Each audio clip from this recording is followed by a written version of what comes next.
So I wanted to share some thoughts on priorities. So prioritizing life or health or other obligations, and also meeting people where they are. So this is kind of inspired by uh, several things. A couple of television shows, a couple of clients, just life things in general. Um, but there's been some things coming up about these two topics and many more. So I kind of just wanted to share some thoughts on them and then see what happens from there. So the first one about prioritizing life. This is specifically talking about when we're wanting to make a big change, but we're maybe not necessarily ready to make the change, or not really sure what needs to shift in our life in order to make that change happen. So kind of like the steps along the way to make that change happen. And a good example is weight loss. So that's usually a big change because you have to make some lifestyle changes when you embark on any sort of weight loss journey, whether it's 5 or 10 pounds or 50, 60 and up pounds. So one of the things that I've seen, that I've noticed, is there's oftentimes kind of a rude awakening around what actually has to shift. And this can be food, obviously.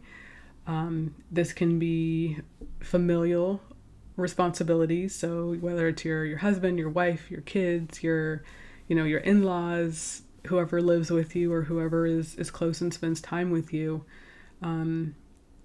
there can be kind of a push-pull between the time spent and energy spent with family, also with your job. So if you're working in a corporate job or working just any sort of organization, if you have a high demanding job, then that could also result in some sort of a push-pull with the time and the energy that you can dedicate towards making those lifestyle changes by way of food or exercises or things like that.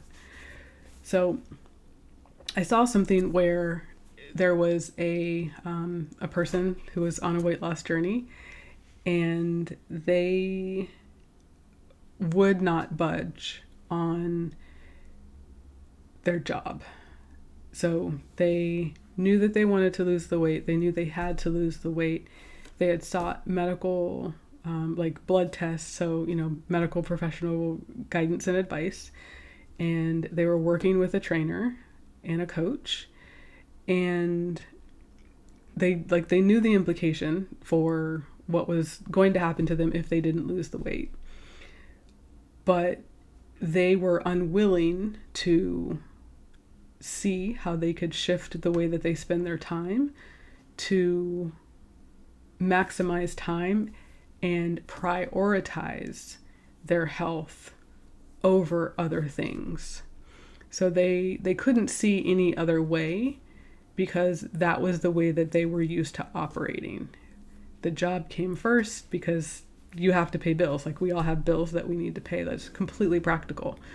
But they were unwilling to see how there could potentially be other ways to operate outside of their norm, what they had created to be as their norm. So this actually did end up hurting this individual. And I've seen this, not necessarily, well, not only in kind of a coaching or training environment, but also, I think we've all kind of lived in our own bubble or box and kind of had preconceived notions about things, and had, a fixed mindset at one point or another around how something should be or could be, or the potential outcome of something could be. So I think we all can kind of identify with not wanting to budge somewhere, or not being able to see a possibility or another option. But this person was unwilling to see that there was an an alternative to the way that they were living, because potentially fear, potentially, well, no, I think fear. I think the real deep down root cause was probably fear. But they were unwilling. They were unwilling to see that there was another way, and therefore they push away the people that were trying to help them. And I don't know about you, but I can identify with that. I've been in those shoes. So I do understand that, and I can empathize with that. So being willing to reprioritize life in order to support and then sustain once the changes are in place. So to support the changes while you're in process, and then sustain them afterwards so they can become a lifestyle instead of just a temporary thing that happens, like a finite beginning and ending. So for this particular individual, they ended the relationship with the trainer and the coach because they just could not see eye to eye on the way to reach this person's goal. And it was unfortunate because, like I said, they did seek medical help. They had the blood tests. They went through all of the results with the dietitian. The implications were very clear. But this person was not able to move forward in the relationship with this trainer and this coach. So this actually brings me to kind of the second point of meeting people where they are. So because this individual was not willing to see the world according to the trainer or the coach, the relationship terminated. However, when you're in the position of a coach or a trainer, you need to meet people where they are, which is what this trainer and coach did. Eventually, there was an eventual. So it was interesting to kind of see the dynamic between the two of them, because the two of them were budding a little bit, and neither of them was willing to see the other's perspective, or essentially put yourself in that person's shoes, which I think it did contribute to the shutting down of the relationship. But the one thing that I have learned as a coach, as a healer, as a trainer, is you always have to meet people where they are. And even as a friend, as a child, just as a person interacting with other human beings, I do what I can to meet people where they are, because I know that is what I would want someone else to do for me and with me. If I don't understand something, then I want to understand. I'm not, depending on what it is, I might not go to the ends of the earth to understand. Some things you just don't need to understand. You just go with it. But if there's something that, involves me, involves my health, involves a change, I want to understand your perspective and understand what's going on, because I could grow from that. It could be different from my perspective. It might be something I haven't tried. It might be something that could benefit me in a way that I just am not aware of yet. So meeting people where they are means communication, and it means having a level of empathy that you might not be used to, which is okay. We're all work in progress.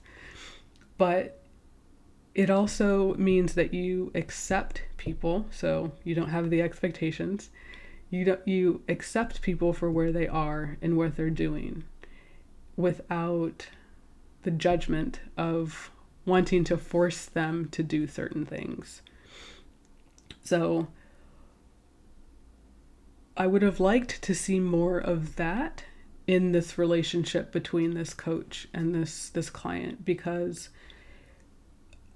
personally, I don't think the relationship needed to end the way that it did, but it was very interesting to see the dynamics between the client and the coach, because you could see that neither of them were willing to actually budge and fully take that position of empathy.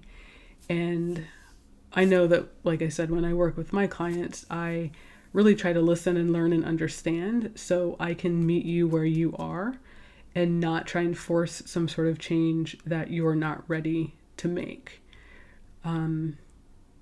You work with a coach because you need to be pushed. You want to be pushed.